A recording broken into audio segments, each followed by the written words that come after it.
Hello friends, welcome to lest education. कैसे हैं आप सभी? आई होप सब अच्छे होंगे। तैयारी भी अच्छे से चल रही होगी सबकी। तो देखिए, अभी तक हम लोगों ने क्या पढ़ा है? अभी तक हम लोग पढ़े हैं विटामिन ए और विटामिन बी के बारे में। आज की क्लास में हम लोग देखेंगे विटामिन सी के बारे में। तो शुरू करते हैं आज की क्लास को। देखिए, विटामिन सी क्या है? विटामिन सी का रासायनिक नाम क्या है? Ascorbic acid. पहला पॉइंट देख लेते हैं, इसमें क्या है। पहला पॉइंट देखिए विटामिन सी के बारे में। रासायनिक नाम क्या दिया गया है इसका? एस्कॉर्बिक एसिड है। उपनाम इसका क्या है? तो उपनाम स्कर्वी रोधी विटामिन। क्या कहते हैं इसको? स्कर्वी रोधी विटामिन अर्थात एंटी एस्कॉर्बिक विटामिन भी कहा जाता है। नेक्स्ट पॉइंट है, इस विटामिन की कमी समुद्री यात्रियों में ज़्यादा होती है। किसमें ज़्यादा होती है? समुद्री यात्रियों में विटामिन सी की कमी अधिकतर देखी जाती है। क्यों? क्योंकि उन्हें लंबे समय तक ताज़े फल व सब्जियां नहीं मिल पाते हैं। नेक्स्ट पॉइंट है, विटामिन सी कार्बोहाइड्रेट वर्ग के मोनोसैकेराइड से निकट संबंध होता है। विटामिन सी का कार्बोहाइड्रेट के मोनोसैकेराइड से निकट संबंध होता है। इसकी विशेषता देख लेते हैं विटामिन सी की। तो विटामिन सी की विशेषता में क्या है? यह रवेदार पदार्थ है, गंध रहित है, जल में घुलनशील है, तरल अवस्था में जल्दी नष्ट हो जाता है। जैसा कि हम लोग जानते ही हैं, ये जल में घुलनशील है तो तरल अवस्था में घुल जाएगा, और अगर इसमें ताप के संपर्क में आता है तो ये नष्ट भी हो जाता है। नेक्स्ट देखते हैं, अल्कोहल, ग्लिसरीन व एसीटोन में कम घुलनशील है। ईथर, क्लोरोफॉर्म व बेंजीन में अघुलनशील है, पकाने पर नष्ट हो जाता है। देखिए, विटामिन सी जो होता है वो पकाने पर, जैसे ही वो ताप के संपर्क में आता है वो नष्ट हो जाता है, अर्थात पकाने पर नष्ट हो ही जाएगा। नेक्स्ट है, विटामिन सी युक्त खाद्य पदार्थों को हवा में खुला छोड़ देने पर रंग में परिवर्तन हो जाता है। देखिए, कोई भी खट्टे भोज्य पदार्थों को अगर हम बाहर खुले में छोड़ देते हैं तो जो हवा के संपर्क में आता है तो उसका रंग परिवर्तित हो जाता है। यह परिवर्तन किस कारण होता है? तो यह परिवर्तन आक्सीय क्रिया के कारण हो जाता है। नेक्स्ट है, यह खुली हवा, प्रकाश, उष्णता, धातुओं के प्रभाव से नष्ट हो जाता है। जैसा कि हमने ऊपर भी देखा कि हवा से ये इसका कलर चेंज हो जाता है और ताप के संपर्क में आने से नष्ट हो जाता है। तो हवा, तो इसका मतलब यही है कि खुली हवा, प्रकाश, उष्णता, धातुओं के प्रभाव से नष्ट हो जाता है। आगे देखते हैं विटामिन सी के रूप के बारे में। देखिए, विटामिन सी दो रूपों में होता है। कितने रूपों में? दो रूपों में होता है। पहला क्या है? L ascorbic acid. दूसरा क्या है? D ascorbic acid. देखिए, एल एस्कॉर्बिक एसिड के बारे में जान लेते हैं। देखिए, एल एस्कॉर्बिक एसिड क्या है? यह ग्लूकोज की तरह सरल होता है। क्या होता है? ग्लूकोज की तरह यह सरल होता है, और यह जो है विटामिन सी का सक्रिय रूप है। इसी में जो है स्कर्वी प्रतिरोधक क्षमता होती है। क्या होता है? स्कर्वी प्रतिरोधक क्षमता किसमें? एल एस्कॉर्बिक एसिड में। आपसे क्वेश्चन पूछा जा सकता है कि स्कर्वी प्रतिरोधक क्षमता किस विटामिन में होती है, विटामिन या फिर विटामिन सी के किस रूप में होती है? तो आपको बताना है एल एस्कॉर्बिक एसिड में। आगे देखते हैं, नेक्स्ट है डी एस्कॉर्बिक एसिड के बारे में जानते हैं। यह क्या है? यह निष्क्रिय रूप में होता है। इसमें स्कर्वी प्रतिरोधक क्षमता नहीं होती है। क्या नहीं होता है? स्कर्वी प्रतिरोधक क्षमता नहीं होती है। आगे बढ़ते हैं, इसके कार्य को देख लेते हैं फटाफट। यह कोलेस्ट्रॉल के चयापचय में सहायक है। किसके? कोलेस्ट्रॉल के चयापचय में सहायक है। लौह तत्व के अवशोषण में सहायक है। फेरिक को फेरस में बदलने का कार्य करता है। घाव को भरने हेतु संयोजी ऊतकों के निर्माण में भी सहायक है। अस्थियों के निर्माण, वृद्धि, विकास में सहायक है। विटामिन सी को एंजाइम के रूप में शरीर में होने वाली चयापचय क्रियाओं को संपन्न भी करता है। आगे देखते हैं, आगे क्या है? आगे है, अस्थि मज्जा का निर्माण व अस्थियों में आरबीसी निर्माण में सहायक है। क्या है? अस्थि मज्जा का निर्माण करता है और अस्थि मज्जा में आरबीसी के निर्माण में भी सहायता करता है। नेक्स्ट है, विटामिन सी आंतरिक रक्तस्राव को रोकने में मदद करता है। जो हैमरेज हो जाते हैं उसको रोकने में विटामिन सी बहुत ही महत्वपूर्ण भूमिका निभाता है।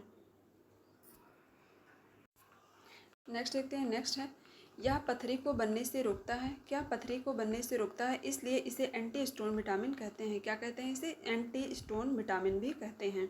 नेक्स्ट पॉइंट है, संक्रामक बीमारी में शरीर की कोशिकाओं को नष्ट होने से बचाता है। विटामिन सी क्या करता है? संक्रामक बीमारी से कोशिकाएं जो नष्ट हो जाती हैं उनको बचाने का काम करता है। कौन? विटामिन सी।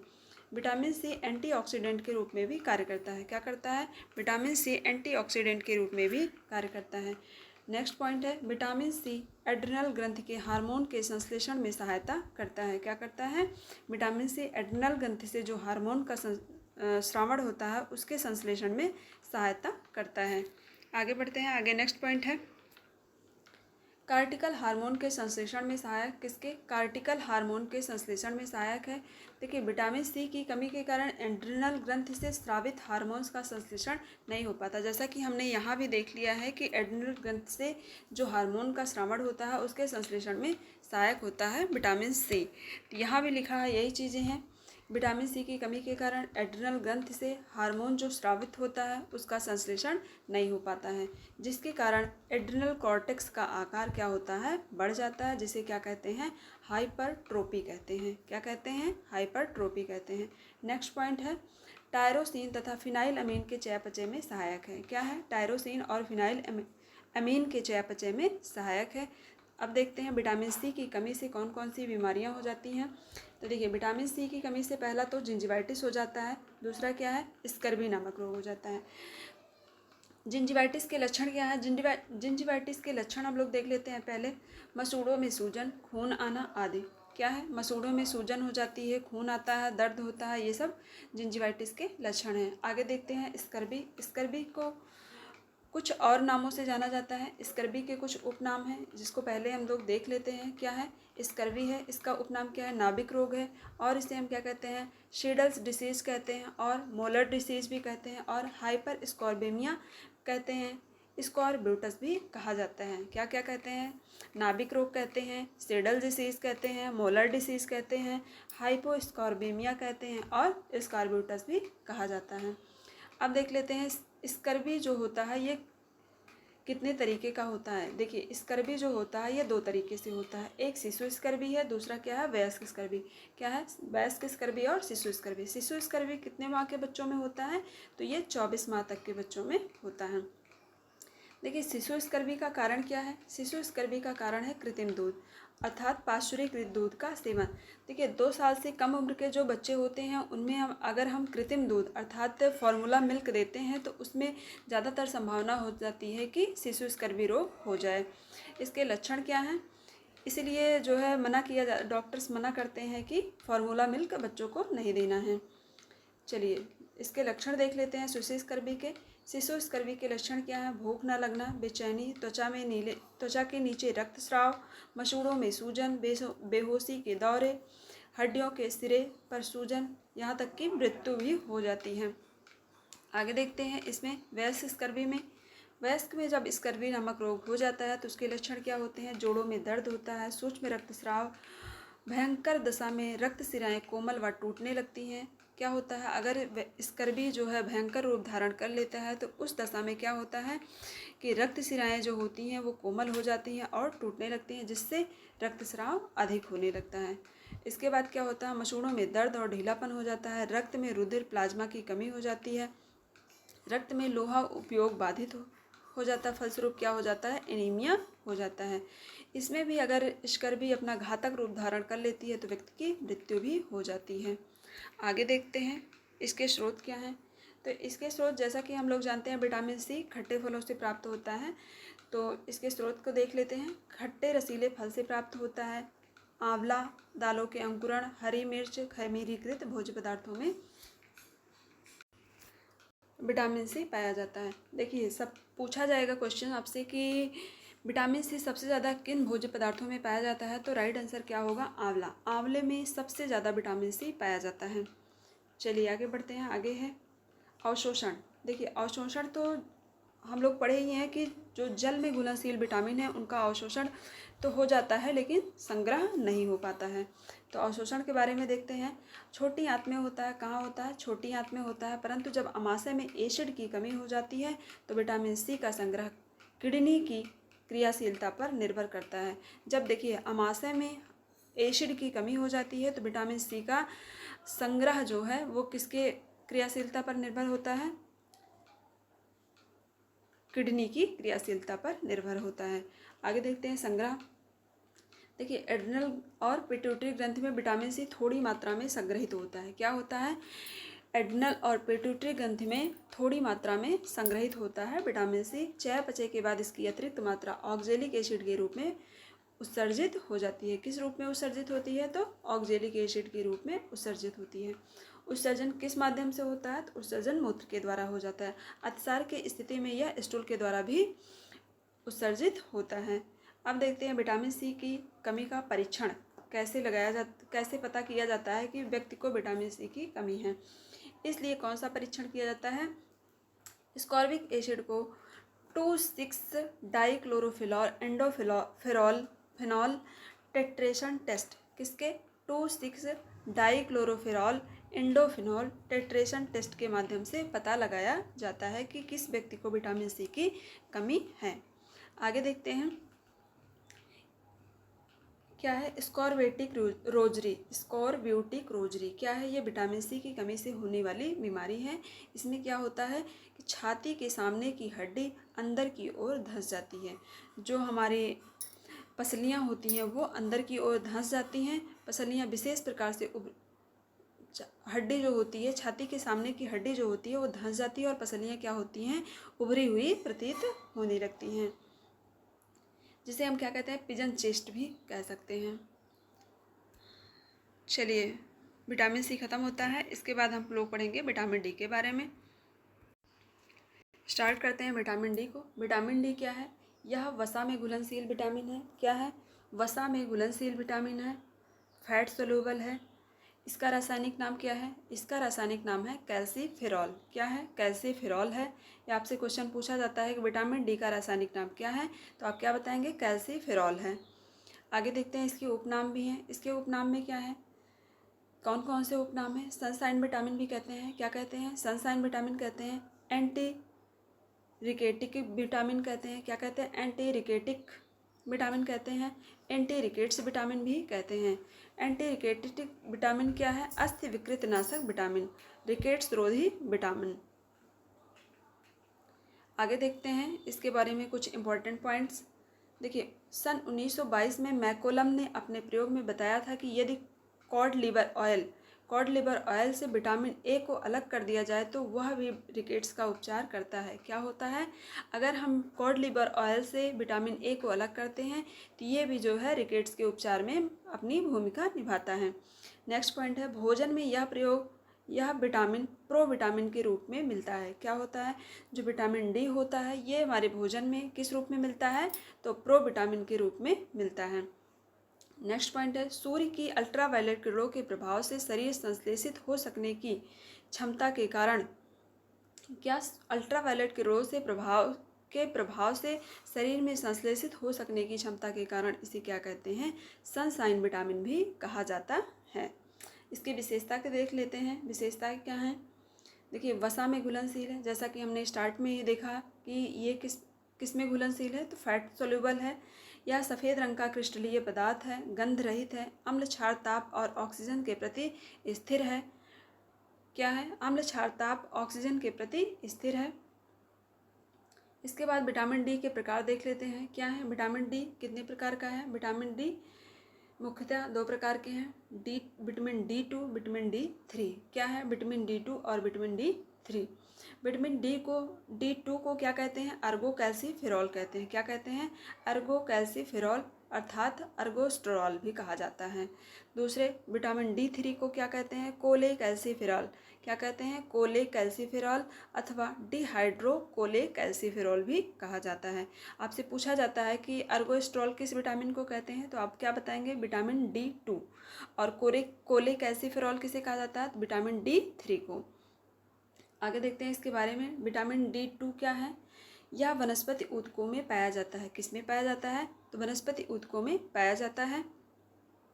साथ ही फफूंदी व खमीर में भी पाया जाता है। साथ ही किस में पाया जाता है? फफूंदी और खमीर में भी पाया जाता है। इसे सूर्य की अल्ट्रावायलेट किरणों द्वारा ऊष्मा प्रदान कर D2 में बदला जाता है। क्या होता है? सूर्य की अल्ट्रावायलेट किरणों से वो जो ऊष्मा प्रदान की जाती है उससे को किस में बदल देते हैं? D2 में बदल देते हैं। आगे देखते हैं विटामिन D3 के बारे में। विटामिन D3 क्या है? यह मछली के तेल से प्राप्त होता है। किससे प्राप्त होता है? विटामिन D3 मछली के तेल से प्राप्त होता है। यह त्वचा के नीचे उपस्थित होता है। कहाँ होता है? त्वचा के नीचे उपस्थित 7 डिहाइड्रोकोलेस्ट्रॉल सूर्य की रोशनी में विटामिन डी में बदल जाता है। देखिए हमारी त्वचा के नीचे जो 7 डिहाइड्रोकोलेस्ट्रॉल होता है वो सूर्य की किरणों के संपर्क में आता है तो वो किस में बदल जाता है? विटामिन डी में। आगे देखते हैं इंपॉर्टेंट पॉइंट्स हैं कुछ। देखिए D2 को वनस्पति में उपस्थित प्रोविटामिन अर्गोस्ट्रॉल से प्राप्त किया जाता है। किससे प्राप्त किया जाता है? वनस्पति से प्राप्त किया जाता है। दूसरा क्या है? D3 को प्रोविटामिन 7 डिहाइड्रोकोलेस्ट्रॉल भी कहते हैं। क्या कहते हैं? D3 को 7 डिहाइड्रोकोलेस्ट्रॉल भी कहते हैं। D3 D2 की अपेक्षा अधिक क्रियाशील है। क्या है? D3 जो है D2 की अपेक्षा अधिक क्रियाशील है। इसलिए देखिए जब कभी व्यक्ति को कैल्शियम की कमी होती है तो उसके साथ कैल्शियम और D3 की टैबलेट प्रेफर की जाती है। नेक्स्ट पॉइंट देखते हैं। विटामिन डी का निर्माण सूर्य के प्रकाश की उपस्थिति में त्वचा के नीचे 7 डिहाइड्रोकोलेस्ट्रॉल से होता है। क्या होता है? विटामिन डी का निर्माण कैसे होता है? त्वचा के नीचे जो 7 डिहाइड्रोकोलेस्ट्रॉल होता है वो सूर्य के प्रकाश में आता है तो वो विटामिन डी में कन्वर्ट हो जाता है। अब देखते हैं विटामिन डी के कार्य क्या हैं, तो देख लेते हैं। पहला पॉइंट क्या है? कैल्शियम फास्फोरस के अवशोषण में सहायक है। क्या है? Vitamin D. आपसे पूछा जाएगा कैल्शियम के अवशोषण में सहायक कौन सा विटामिन है? तो कौन सा विटामिन है? Vitamin D. नेक्स्ट पॉइंट है रक्त में कैल्शियम और फास्फोरस की मात्रा को नियंत्रित करता है। क्या करता है? हमारे ब्लड में कैल्शियम और फास्फोरस की मात्रा को कंट्रोल भी करता है। अस्थियों में एकत्र कैल्शियम और फास्फोरस की आवश्यकता पड़ने पर पुनः रक्त में मिल जाते हैं। क्या होता है?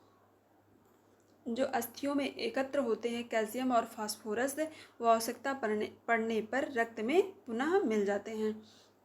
नेक्स्ट पॉइंट है शरीर की उचित वृद्धि हेतु भी सहायक है। यह दांतों के इनेमल व डेंटिन के जमाव में मदद करता है। किसमें? दांतों के इनेमल और डेंटिन के जमाव में भी मदद करता है। यह पैराथायरॉयड ग्रंथि से निकलने वाले हार्मोन को कंट्रोल करता है। चेचक काली खांसी से बचाता है। किससे बचाता है? चेचक व काली खांसी से भी बचाता है। पेशी व तंत्रिका तंत्र को क्रियाशील रखता है। विटामिन डी आंतों के म्यूकोसा में प्रोटीन का सृजन करता है। क्या करता है? विटामिन डी जो होता है आंतों के म्यूकोसा में प्रोटीन का सृजन करता है अर्थात प्रोटीन का निर्माण करता है। विटामिन डी सिट्रिक अम्ल के चयापचय में भी सहायक है। सिट्रिक अम्ल अर्थात जो खट्टे भोज्य पदार्थ हैं उनके चयापचय में सहायक होता है। आगे देखते हैं विटामिन डी की कमी से क्या क्या हो जाता है, कौन सी बीमारियां होती हैं। तो विटामिन डी की कमी से पहला क्या है? रिकेट्स हो जाता है। दूसरा टिटेनी हो जाता है। तीसरा ऑस्टियोमलेशिया हो जाता है। ऑस्टियोपोरोसिस हो जाता है। और काइफोसिस अर्थात कुबड़ निकलना भी विटामिन डी की कमी से होता है। अब देखते हैं विटामिन जो रिकेट्स है विटामिन डी की कमी से होने वाला रोग है। यह कितने टाइप का होता है? तो यह 3 टाइप का होता है। कितने? 3 टाइप का होता है। कौन कौन सा? स्कर्वी रिकेट्स, गुर्दों का रिकेट्स और बाल रिकेट्स। बाल रिकेट्स कितने साल के बच्चों में होता है? तो ये 6 माह से 12 माह तक के उम्र के बच्चों में होता है। क्या? विटामिन डी की कमी से बाल रिकेट्स। देखिए स्कर्वी रिकेट्स में क्या होता है? स्कर्वी रिकेट्स में विटामिन सी और विटामिन डी दोनों की कमी देखी जाती है। क्या होता है? विटामिन सी और विटामिन डी दोनों की कमी देखी जाती है। क्या होता है? स्कर्वी रिकेट्स हो जाता है। गुर्दों का रिकेट्स क्या है? तो गुर्दे का रिकेट्स में देख लेते हैं। गुर्दे के काम में बाधा उत्पन्न हो जाती है। फास्फोरस का विसर्जन मूत्र के द्वारा नहीं हो पाता है। किसके माध्यम से? फास्फोरस का विसर्जन जो है मूत्र के माध्यम से नहीं होता है, जिससे रक्त में फास्फोरस की मात्रा बढ़ जाती है। मूत्र में एल्बुमिन की मात्रा बढ़ जाती है, जिससे गुर्दों की क्रियाशीलता घट जाती है। क्या होता है? जो गुर्दा रिकेट्स होता है उसमें मूत्र में फास्फोरस की मात्रा बढ़ जाती है और मूत्र में एल्बुमिन की मात्रा भी बढ़ जाती है, जिससे गुर्दे की क्रियाशीलता घट जाती है। आगे देखते हैं रिकेट्स। बाल रिकेट्स जो है बच्चों में 12 से 18 माह के बच्चों में होता है। इसके लक्षण क्या क्या हैं? इसके लक्षण हैं बो लेग अर्थात पाँव का मुड़ जाना, पिजन चेस्ट, छाती की पसली आगे की ओर हो जाती है। क्या हो जाता है? छाती की पसली आगे की ओर हो जाती है। कार्नियोट्यूब्स सिर के मध्य का भाग नरम होता है। कार्नियोट्यूब्स रिकेटरी रोजरी हो जाती है। क्या होता है? रिकेटी रोजरी हो जाती है। जोड़ों के स्थान पर गोल उभार, जो जोड़ होते हैं, जहाँ जहाँ जॉइंट्स होते हैं वहाँ पर गोल गोल उभार हो जाता है, उसे क्या कहते हैं? रिकेटी रोजरी। टिटैनी हो जाता है। इसमें क्या होगा? टिटैनी में लंबाई 3-4 फीट ही रह जाती है, व्यक्ति बौना हो जाता है। अब देखते हैं ऑस्टियोमलेशिया। ऑस्टियोमलेशिया जो होता है ये वयस्कों में होने वाली बीमारी है जो विटामिन डी की कमी से होती है। यह मुख्यतः गर्भवती और धात्री में ज़्यादा होती है। किसमें होती है? गर्भवती और धात्री में ज़्यादा होती है। कायफोसिस हो जाता है, कुबड़ निकलना, कैल्सिफिकेशन की प्रक्रिया में रुकावट हो जाती है, हड्डियाँ अचानक टूटने लगती हैं, प्रसव में कठिनाई होने लगती है। ऑस्टियोपोरोसिस में देखिए क्या होता है, यह वृद्धों में होता है। किस में होता है ऑस्टियोपोरोसिस? जब विटामिन डी की कमी हो जाती है वृद्धावस्था में, तो उसमें क्या हो जाता है व्यक्ति को? ऑस्टियोपोरोसिस। इसमें क्या होगा? हड्डियों में छेद हो जाता है, हार्मोन्स की कमी होने लगती है, आहार में विटामिन डी कैल्शियम की कमी होने लगती है। क्या होता है? आहार में विटामिन डी और कैल्शियम की कमी होने लगती है। देखिए अब इसके बाद देखते हैं टिटैनी क्या है। टिटैनी देखिए, यदि लंबे समय तक रिकेट्स का उपचार नहीं होता है, क्या है? जो विटामिन डी की कमी से होता है टिटैनी, यदि लंबे समय तक रिकेट्स का उपचार नहीं किया जाता है तो टिटैनी विकसित हो जाता है। इसमें क्या होगा? इसके लक्षण क्या है? जोड़ों में दर्द और ऐंठन होती है, व्यक्ति बेहोश तक हो जाता है। नेक्स्ट पॉइंट है, नेक्स्ट है सिनाइल ऑस्टियोपोरोसिस। क्या है सिनाइल ऑस्टियोपोरोसिस? इसके बारे में जानते हैं। पुरुषों में एंड्रोजन हार्मोन, जो एक प्रजनन हार्मोन है, क्या एंड्रोजन हार्मोन की कमी से सिनाइल ऑस्टियोपोरोसिस हो जाता है। नेक्स्ट है, अब देखिए इसकी कमी का प्रभाव, विटामिन डी की कमी का प्रभाव आगे देख लेते हैं। मुख्यतः आहार में विटामिन डी की कमी तथा त्वचा पर सूर्य की किरणों की कमी होती है तो विटामिन डी की कमी दिखने लगती है। इसकी कमी से दंत क्षय टिटैनी हो जाता है। क्या हो जाता है? दंत क्षय टिटैनी। इसकी अधिकता से क्या होता है? जब व्यक्ति के बॉडी में विटामिन डी की अधिकता हो जाती है तो उसका क्या प्रभाव होता है? देखिए इसकी अधिकता शरीर के लिए हानिकारक है। विटामिन डी की अधिकता तथा पैराथायराइड हार्मोन की अधिकता के परिणाम स्वरूप ब्लड में कैल्शियम और फास्फोरस की मात्रा बढ़ जाती है। क्या होता है? कैल्शियम और फास्फोरस की मात्रा बढ़ जाती है। कई स्थानों पर कैल्शियम जमा हो जाता है। इस कारण से हृदय व रक्त वाहिनी, फेफड़े तथा गुर्दे संबंधी बीमारी हो जाती है, क्योंकि हृदय व रक्त वाहिनी और फेफड़े में रक्त जमा होने लगता है। इसकी नेक्स्ट पॉइंट है, इसकी अधिकता से भूख न लगना, भोजन के प्रति अरुचि, मिचली, उल्टी आना, सिर में दर्द, ऊतकों कैल्सिफिकेशन होता है। क्या होता है इसकी अधिकता से? विटामिन डी जिस व्यक्ति में अधिक हो जाता है तो उसको भूख नहीं लगती है, भोजन के प्रति अरुचि हो जाती है, मिचली आती है, उल्टी आता है, सिर में दर्द होने लगता है, ऊतकों का कैल्सिफिकेशन भी होने लगता है। आगे देखते हैं अभिशोषण। अभिशोषण देख लीजिए कहाँ होता है इसका? छोटी आंत में होता है, जैसा कि अभी तक सभी विटामिन का अवशोषण छोटी आंत में होता आया है। संग्रह स्किन के एपिथेलियम टिश्यूज में हो जाता है। कहाँ? स्किन के एपिथेलियम टिश्यूज में विटामिन डी का संग्रह होता है। यकृत व प्लीहा में भी एकत्रित हो जाता है। विसर्जन किसके माध्यम से होता है? मल के द्वारा होता है। अब देख लीजिए विटामिन डी हेतु आहार कौन कौन से हैं। उच्च वसा, कैलोरी, प्रोटीन युक्त दूध, कॉड लिवर ऑयल। क्या है? कॉड लिवर ऑयल में भी विटामिन डी बहुत अच्छी मात्रा में पाया जाता है। आहार में विटामिन डी युक्त भोजन लेना चाहिए। दूध व दूध से बने भोज्य पदार्थों का सेवन करना चाहिए। बालकों को सरसों या जैतून के तेल से मालिश करके धूप में लिटाना चाहिए, तब उसमें विटामिन डी अच्छी मात्रा में निर्माण हो जाता है। बालकों में विटामिन डी इंट्रामस्कुलर इंजेक्शन देना चाहिए। क्या होता है? जब किसी व्यक्ति को विटामिन डी की ज़्यादा डिफिशियंसी हो जाती है तो उसको क्या करते हैं? विटामिन डी इंट्रामस्कुलर इंजेक्शन के माध्यम से देते हैं। चलिए विटामिन डी भी समाप्त होता है। मिलते हैं नेक्स्ट वीडियो में नेक्स्ट विटामिन ई के साथ। तब तक के लिए थैंक यू।